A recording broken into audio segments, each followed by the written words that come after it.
अस्सलामुअलैकुम, मेरा नाम राजा वलीदुल्लाह है। मैं पाकिस्तान, पंजाब, वज़ीराबाद, मुसम्मनपुर से बिलॉन्ग करता हूँ।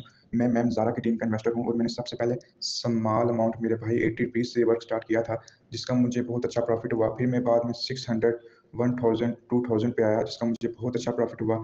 अब मैंने 10,000 इन्वेस्ट किया मैम ज़ारा के वर्क में, जिसका मुझे ओनली 1 मंथ में 19,500 अल्हम्दुलिल्लाह प्रॉफ़िट होता है, जो कि 8 मंथ तक होएगा मुझे। साथ में मैंने मेरे भाई छोटा पैकेज लगवाया जिसका मुझे 12 डेज़ बाद 2000 प्रॉफ़िट होता है अल्हम्दुलिल्लाह। तो मैं सब भाइयों से गुज़ारिश करूँगा कि आप मैम ज़ारा के वर्क में ज़्यादा से ज़्यादा इन्वेस्ट करें। तो ये बहुत ही अच्छा वर्क है और रियल वर्क है।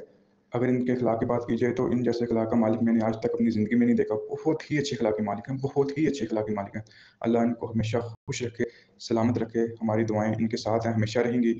बहुत ही अच्छी हैं, किसी एक के साथ हो ना तो और बात होती है। हर किसी के साथ इनका अखलाक अच्छा है। अल्लाह इनको हमेशा खुश रखे और दुनिया की हर चीज़ से इनको नवाज़े। आमीन।